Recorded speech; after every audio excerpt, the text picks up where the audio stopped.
law enforcement. There is also a no burn ban in Kerr County at this time till further notice. Let me give you a visual. I know probably all of y'all have been in our community capturing the aftermath of this disaster. But with that said, also take note that Kerr County is 1,100 square miles of beautiful but complex hill country. There are rural areas that may experience extended response times, areas where cell service is spotty, where the area is single-lane bridges and low water crossings. Sometimes evacuations is not the safest. Sometimes it's better to shelter in place. The hill country is not a one-size-fits-all place.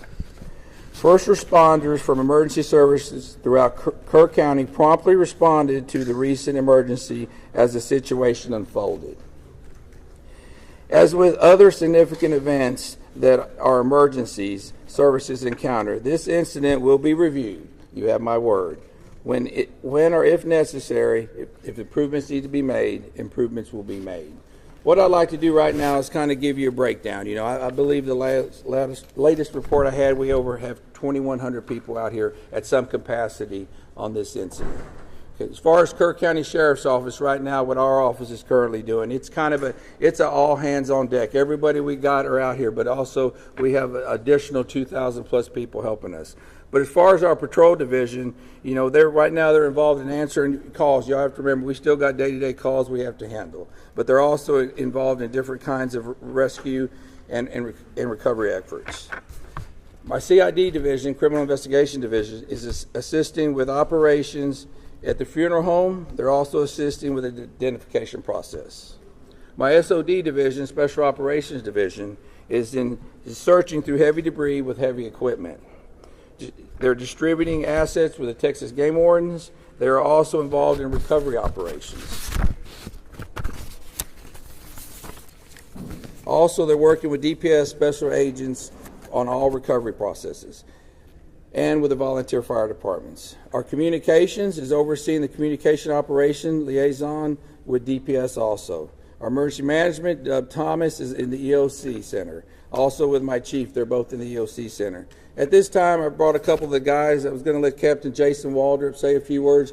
Jason has been in the field, hands on deck this whole time. I hadn't been able to get out of here a lot. There's a lot to manage here. He's actually witnessed several things. He's kind of going to give you a few ideas and updates on what's going on in the field, where he's been and what he's been seeing. And then we'll turn over to Sergeant Jack Lamb. Captain Jason Waldrop. Nope. Go ahead, sir. So the sheriff just wanted me to kind of give you all an update on some of the things that we as the sheriff department can do. One particular thing that we have done in order to help assist in locating the missing is we have coordinated a team with a local construction company, the Texas Department of Public Safety, some fire departments from within Kerr County, a fire department from Acuña, Mexico, and we are looking and searching the deeply impacted flood debris along the river. So these areas are where a lot of this debris is bottlenecked. So it's a lot of large trees, it's a lot of the vehicles, it's a lot of home structures have built up in these areas. So we are using very heavy equipment, excavators, skid loaders, to remove this material and do a deep impact search of where this is.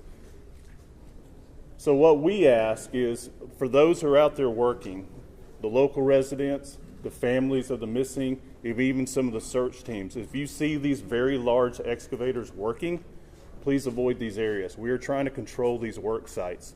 We have spotters on the ground, so as this material is being removed, we are looking for anything of a sign of a person that may be within this material. These operators have very limited vision with these large excavators, so please avoid these areas that they're working.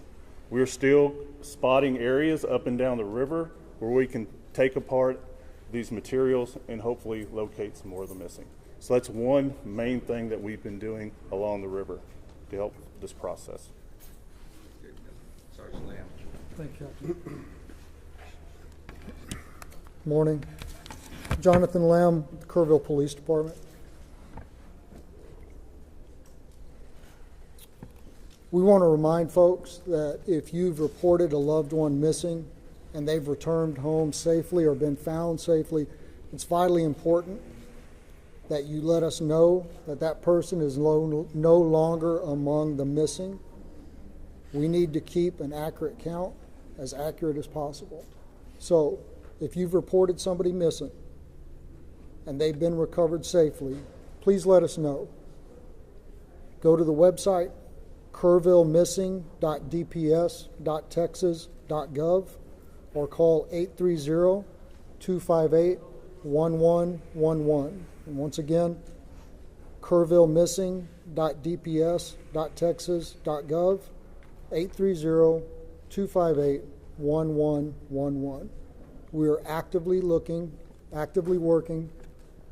to ensure that we have an accurate count so that we know who to look for.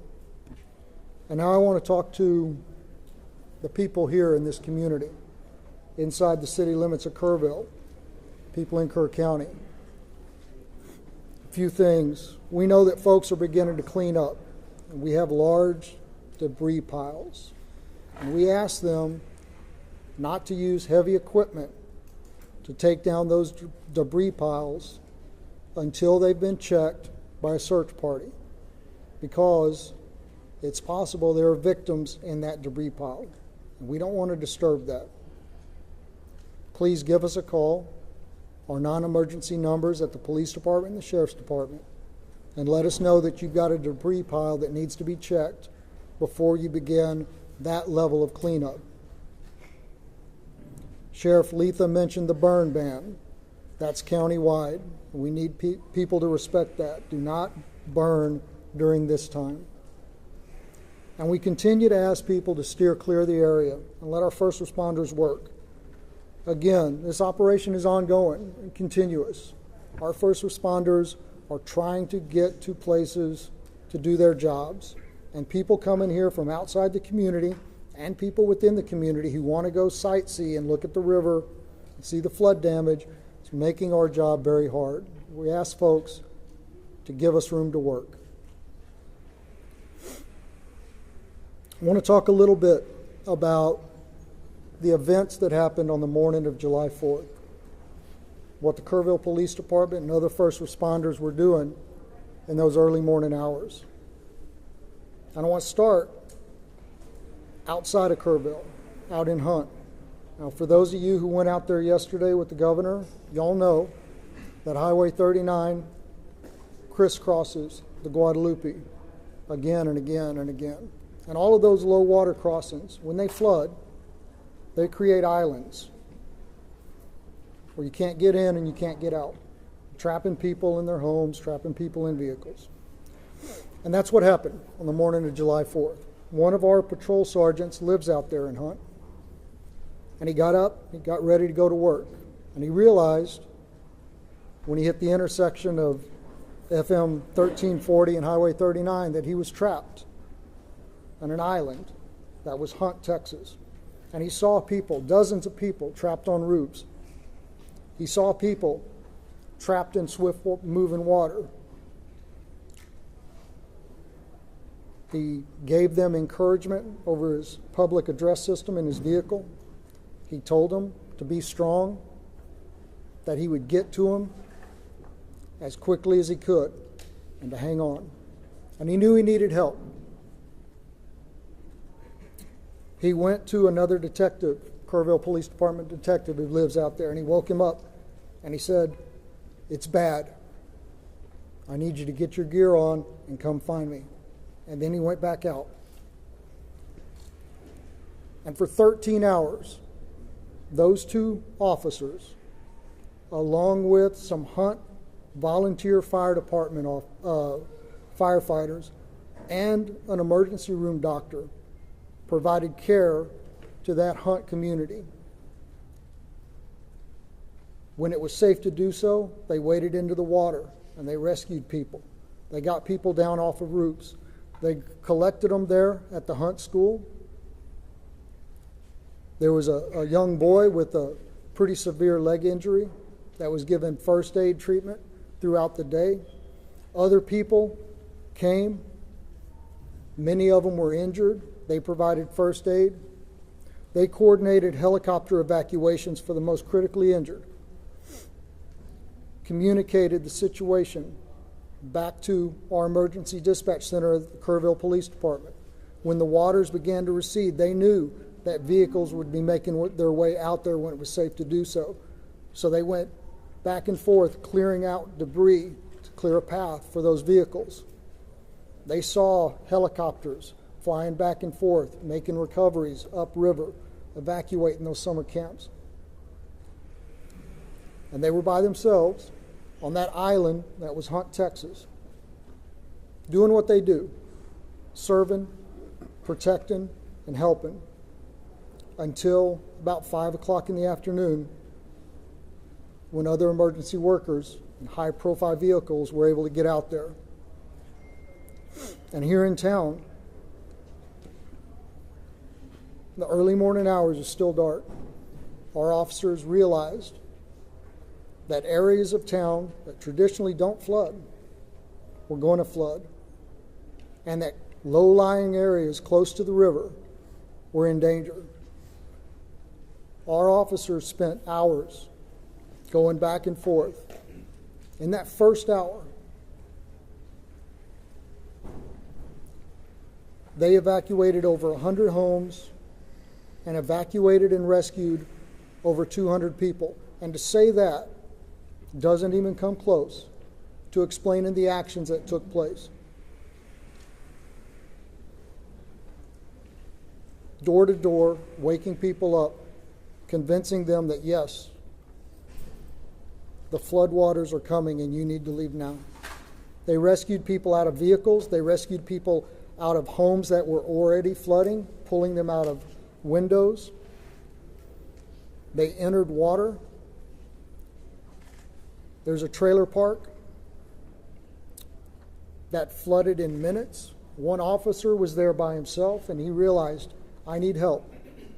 He sounded his siren, driving up and down those streets that were beginning to flood, calling on his PA system for folks to wake up and evacuate. And then 2 other officers joined him through first thigh deep, then waist deep, then chest deep water, as they went from RVs and trailers and rescued people, carrying them to safety through the water. Out on old FM 689, there were 2 people trapped in the water, clinging to a tree. 2 officers were there when a third one drove up. And one of them was wrapping a 100-foot flex line garden hose around his waist to go into the water and rescue those people. And those 3 officers went into the water, and one of them held that hose and acted as an anchor, while those other 2 made their way to those 2 victims, and they were able to evacuate them safely. Folks, I don't know how many lives our KPD team saved in an hour in Kerrville, but I know that this tragedy, as horrific as it is, could have been so much worse. And finally, I want to tell you about a member of our KPD team. These guys have been working around the clock. 4th of July traditionally is a all hands on deck event for us, because we hold an amazing concert on the river. On July 4th, it was an all hands on deck event for a very different reason. But our officers had been working without time off, without any downtime, 16, 18, 20-hour shifts, without complaint.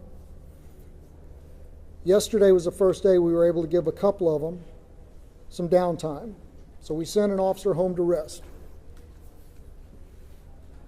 But rather than taking a day off, a much well-deserved day off,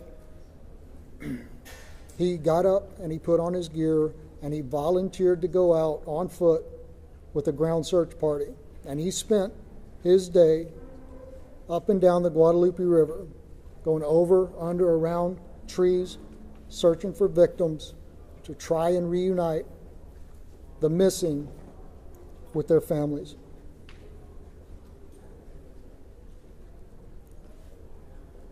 I think that is Texans helping Texans in the greatest sense of the word. That's what community is. And that's what's important right now. I want to continue to thank y'all for helping us spread the messages that need to be spread. Before I open this up for a very few questions, just ask you to please,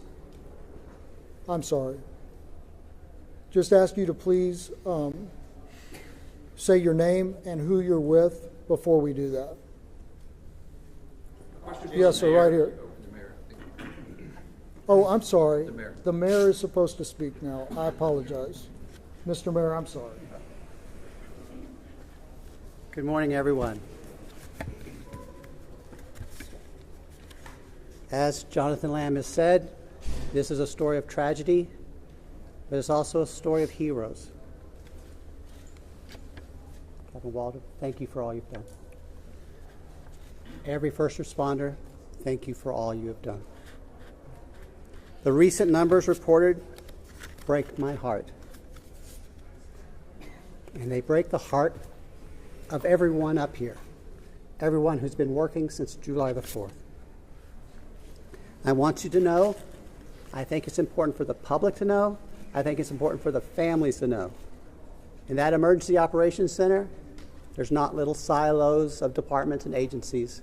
They're working as one team with one goal, to find the missing and bring them home. I'm grateful for every first responder, every helper in every field. Those who are feeding the hungry, those who are providing shelter to people who have no home, those who are providing clothing, who no longer have a wardrobe. I'm also grateful for the generosity of the world. Two companies that are hometown companies that started in Kerrville, Texas, announced today and yesterday that they will be donating to the relief effort. Everyone in Kerrville is proud of HEB and James Avery Artisan Jewelry. Had a different name for so long, I'm sorry. Those two companies started here. Their heart is here. We are committed to helping others. After you all go home or go to the next story, we will still be here. We live here.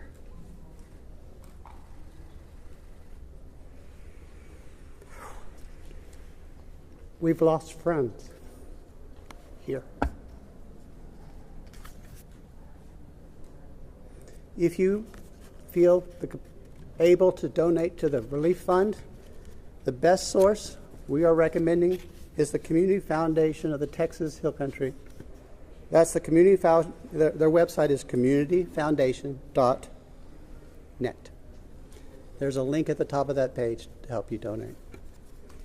Now listen, I'm married to a retired first grade teacher. And I learned a little bit about classroom management from her. If you yell questions at us, we're probably going to pick someone else to answer, okay? So if you feel the need to yell your questions, I will feel the need to not answer your question. In first grade, they raised their hands.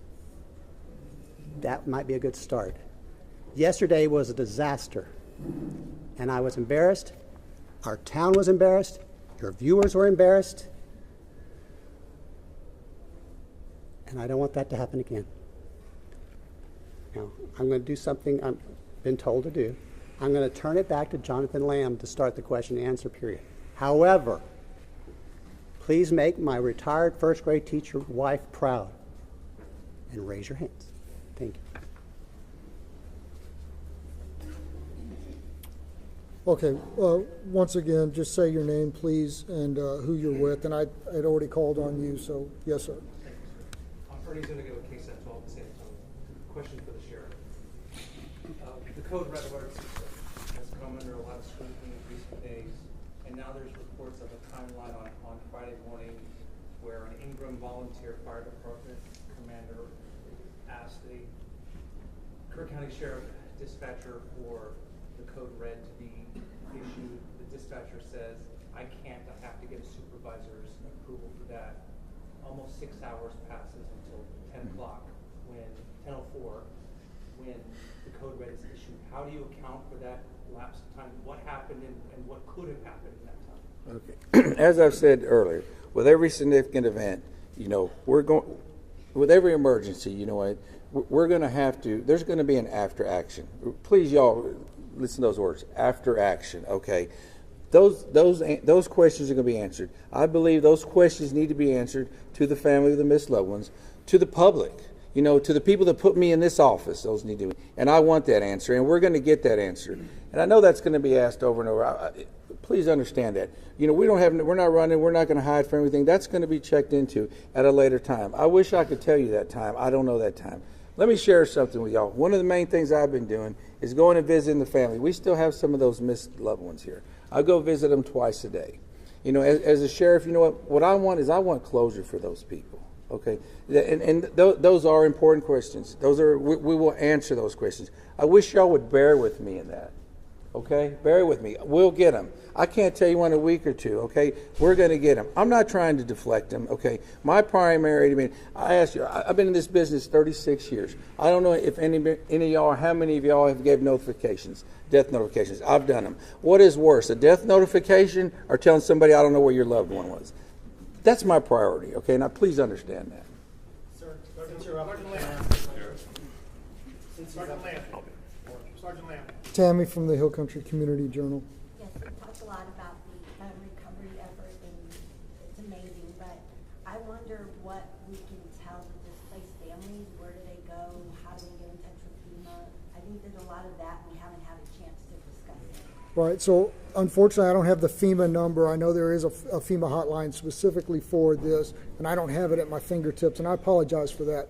We are pushing out the recovery information through our social media post. The First United Methodist Church, 321 Thompson Drive, is still the shelter operation for displaced persons through this disaster. They are fully equipped and still accepting folks. Sergeant Lamb. Yes, sir. Louis Amastor from the Kerr County Lead. Yeah. Sergeant Lamb, yesterday the governor's office said there was 161 missing. Is that a Kerr County number, or is that a roll-up number? Where are we at with the number of missing? It's my understanding that the number that the governor referred to was a Kerr County number. And again, I have no reason to doubt that number, and it was compiled from the best available information. But we are asking folks to make sure that the numbers that we have are accurate. So if somebody has been reported missing and they have now been accounted for, please let us know that so we can revise those numbers and make sure that they continue to be accurate. Yes, ma'am. Thank you.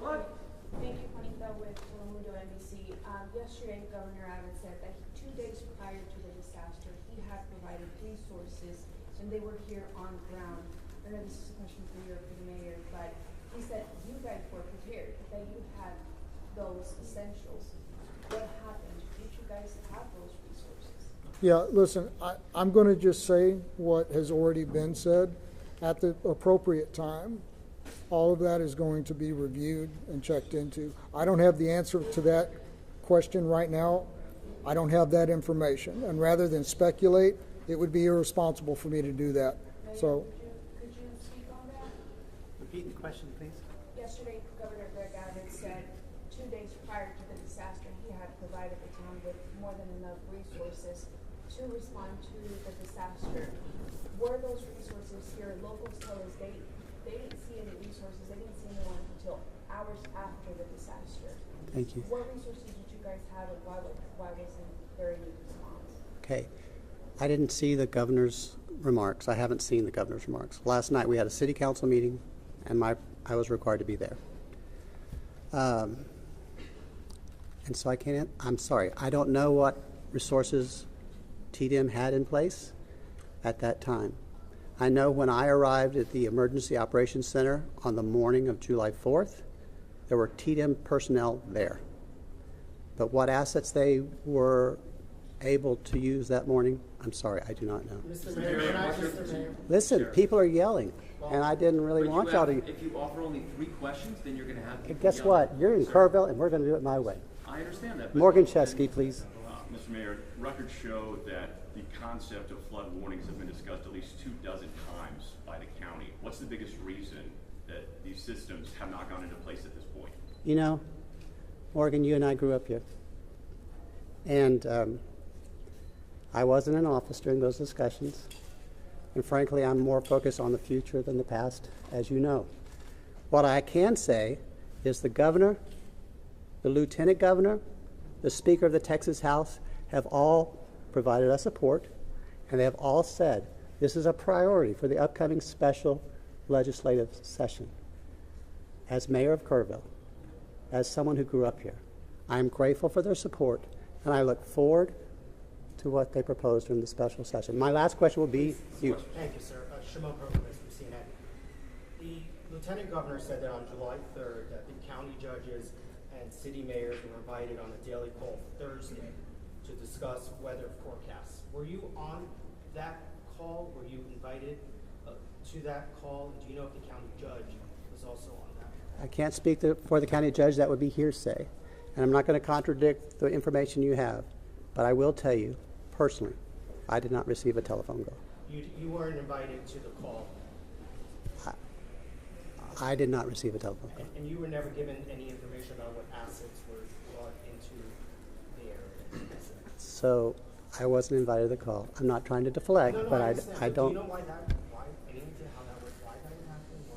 Maybe I'm not a local mayor. I can't tell. All right. Thank you, guys. From Mexico, All right, folks, I appreciate that, and I appreciate the decorum that was shown this morning. So, as y'all are aware, gentlemen, just do me a favor. I'm not quite finished yet. All right. So, as y'all are aware, there's not going to be a 1500 presser. What we are going to do is send out an update, any updates through the email list. And once again, if you haven't gotten on our email list, that's going to be JIC, J-I-C, at kerrvilletx.gov. I'll give it to you again, JIC at kerrvilletx.gov. Thank you all. Sergeant, what time did your fellow officer come up